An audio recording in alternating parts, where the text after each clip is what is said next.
Alors Frédéric Bastiat est né à Bayonne en 1801.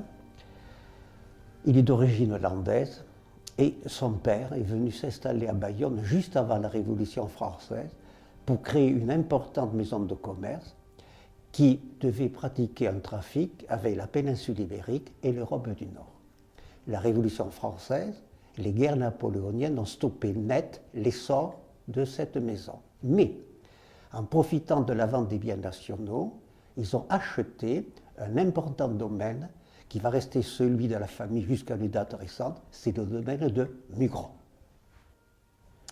Alors Frédéric Bastiat a eu une jeunesse malheureuse parce qu'il a été orphelin très jeune. Il a été élevé par sa tante et son oncle. Et le grand-père veillait à son éducation.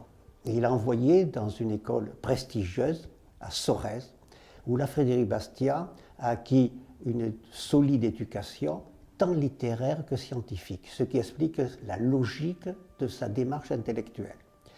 Après les Sorèze, il vient s'installer à Bayonne, où il montre un enthousiasme très modéré pour l'activité commerciale. Et en 1827, après la mort de son grand-père, il revient dans la terre natale à Mugron, où il va se livrer aux activités de gentleman farmer et surtout se livrer à sa passion favorite, l'enrichissement culturel à partir de livres de philosophie, d'histoire et de sciences économiques.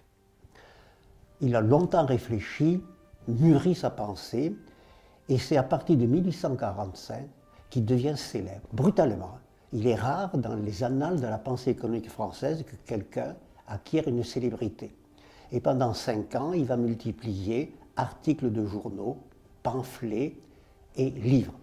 Et surtout, il va être l'animateur de la Société française pour le libre-échange, qui va lui donner une dimension nationale et internationale.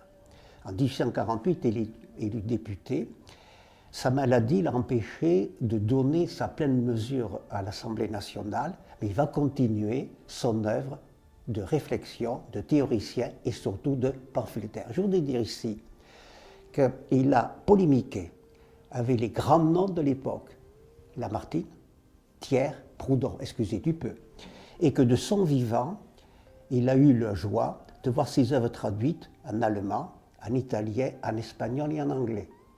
Et en 1848, chose curieuse, une délégation vient des États-Unis lui présenter la première œuvre traduite en anglais, c'était les sophismes économiques. C'est pour dire que durant son vivant, cet homme a eu une aura nationale et internationale. C'est juger évidemment l'importance qu'il a jouée à son époque.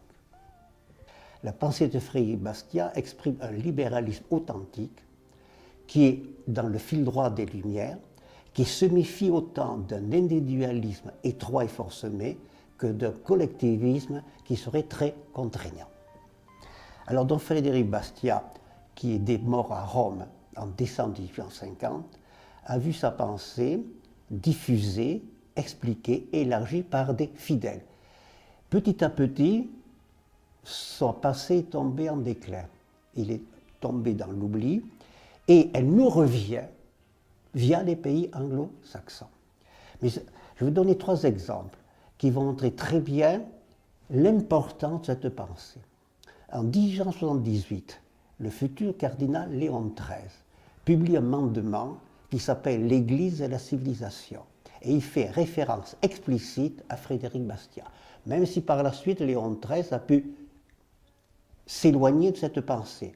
Mais il est certain qu'à l'origine, la pensée de Frédéric Bastiat a influé sur la doctrine sociale de l'Église.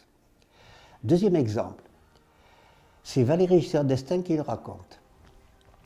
Il le raconte dans un colloque qui a eu lieu à Sorèze en 1987. Il nous dit qu'il venait de rencontrer Madame Thatcher pour la persuader de rentrer dans le système monétaire européen. Et à sa grande surprise, dans une discussion improvisée, Madame Thatcher lui fait de longues citations en français d'un économiste. Il demande de quel c'est économiste. Elle lui répond, c'est un des plus grands économistes français, Frédéric Bastiat. Troisième exemple, et je tiens cet exemple de M. Jacques de Guénin, dans les années 50-60, une grande société américaine, la General Electric, a voulu recycler ses cadres dans la pensée économique. Elle a choisi comme œuvre de maîtresse à enseigner les œuvres de Frédéric Bastiat, et il fallait non pas un professeur d'économie politique, mais ce qu'on va appeler un communicateur qui puisse faire passer le message. Elle a choisi Ronald Reagan. Et en 1964, fort de cette imprégnation, Ronald Reagan prononce un discours retentissant lors d'une campagne présidentielle qui le fait remarquer des classiques du Parti républicain et vont le lancer dans la brillante carrière politique qui fut la sienne, gouverneur de Californie et à 2 reprises président des États-Unis. Et toute la pensée de Reagan s'inscrit en particulier dans un héritage intellectuel de Bastiat. Alors, si justement la pensée de Bastiat nous revient, c'est qu'il a posé des problèmes qui plus que jamais sont à l'ordre du jour. J'en citerai quelques-uns: le libre-échange, la place de l'État, la distribution des revenus, conciliation de l'ordre et de la liberté, la responsabilité individuelle dans la vie économique. Voilà autant de problèmes qui ont été posés par Bastiat. On peut se féliciter ou non des solutions qu'il a apportées, mais il n'empêche que plus que jamais elles sont d'actualité.